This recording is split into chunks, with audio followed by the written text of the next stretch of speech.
بله، با موضوع اوتیسم و ورزش با حضور جناب آقای دکتر مجید امانی کارشناس ورزش داریم گفتگو میکنیم و صحبتمون رو از سر میگیریم. بفرمایید. تا اینجا گفتیم که اون کسی که به بچه‌ها آموزش میده ورزش رو باید خودش اول آموزش دیده باشه، با همه مسائل و معضلات این بچه‌ها آشنایی کامل رو از قبل خودش داشته باشه و بعد بیاد در جایگاه حالا مربی ورزشی قرار بگیره. دقیقاً همینطور هستش. حالا ببینیم چه تامیناتی برای این بچه‌ها مناسب نیست. این بچه‌ها چون در واقع چالش‌های حسی زیادی دارن، بعضی از این ورزش‌ها بچه‌ها رو اذیت می‌کنن. درست. مثلا این بچه‌ها اگر در یک محیط خیلی شلوغ قرار بگیرن، در یک زمین بسکتبال قرار بگیرن که تماشاچی وجود داشته باشه، این بچه‌ها با اون تشویقات دچار اضطراب میشن.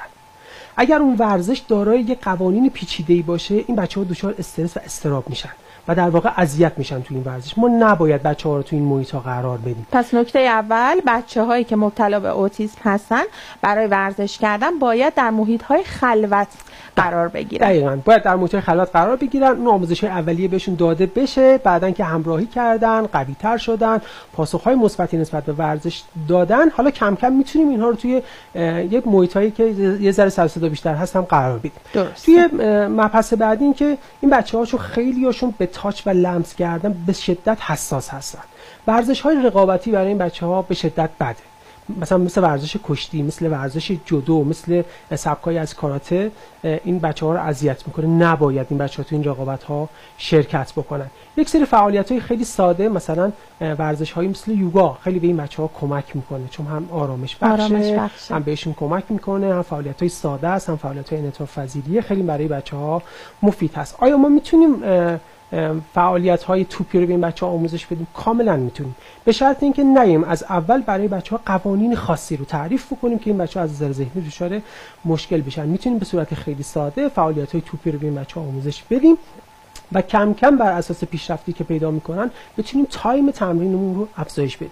ما میتونیم برای بچه‌ها اول تایم 10 دقیقه شروع بکنیم با آموزش دادن هر رشته ورزشی، به جز رشته‌های برخوردی، به جز محیط‌هایی که مثلا اگه این بچه‌ها در محیط‌های قرار بگیرن که نورهای خاموش، چشمک زن و روشن خاموش باشه، این بچه‌ها در واقع اذیت میشن. اگر در یک سطوح غیر آشنا این بچه‌ها قرار بگیرن، مثل سطوح خیلی صاف یا سطوح خیلی زبر، این بچه‌ها توش اذیت میشن و در واقع تعامل و همکاریشون برای یادگیری اون مهارت ورزشی کاهش پیدا میکنه.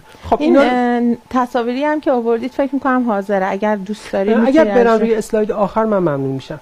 ممنون میشم. همکارانمون ورق بزنن تصاویر رو رد بشیم، چون گویا خب بسیار عالی. این تامینات یا ورزش‌های مناسب هست که می‌خوایم توضیح بدیم که چه ورزش‌هایی برای این بچه‌ها مناسب‌تره. این پیاده روی خیلی فعالیت ساده‌ایه که حتی والدین توی خونه برای بچه‌ها میتونن توضیح بدن که بچه‌ها یه پیاده روی رو داشته باشن. بعضی از این بچه‌های اوتیسمی باید براشون مشخص بکنیم که چه مسافتی رو قرار طی بکنه و قرار برگرده و چه کاری انجامه. یعنی از قبل بهشون بگی. از قبل بهشون بگی، یعنی ساختار داشته باش. حرکات تعادلی ساده مثل ایستادن روی یک پا، راه رفتن روی خط مستقیم، اینا خیلی به هماهنگی حرکتی بچه‌ها کمک میکنه. ورزش‌هایی که الگو دارن و مبتنی بر تکرار هستن رو بچه‌ها راحت‌تر انجام میدن. مثل شنای روی دیوار، مثل ضربه زدن به توپ با هر دست، مثل حرکات کششی ساده که همراه با تصویر راهنما هستش. یوگای کودکان که خیلی مفیده برای این بچه‌ها.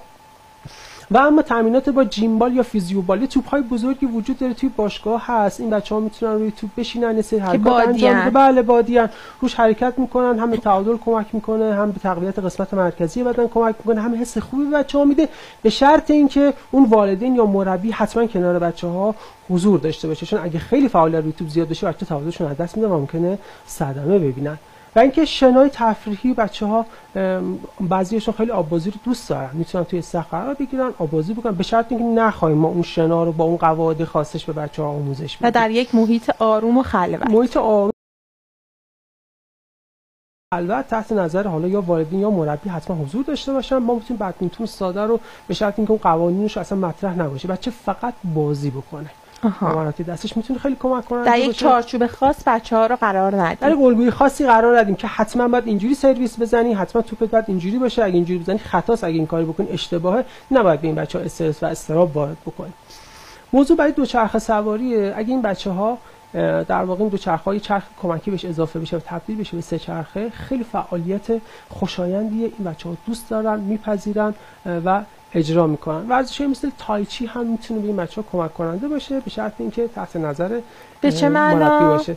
یه سری فعالیت‌های در واقع کنترلی هست که استرس این بچه‌ها رو کاهش میده، بدنشون رو فعال‌تر میکنه و خیلی براشون مفیده. بسیار عالی، استفاده کردیم آقای امانی. خیلی ممنونم که تشریف آوردید. یک موضوع مهم و البته قابل توجه برای خیلی از عزیزانی که فرزندی دارن که مبتلا به اوتیسم هستن که آقای امانی به خوبی حق مطلب رو ادا کردن. ازتون تشکر میکنم. امیدوارم که باز بتونیم شما رو ببینیم. خدا نگهداری میکنم از شما.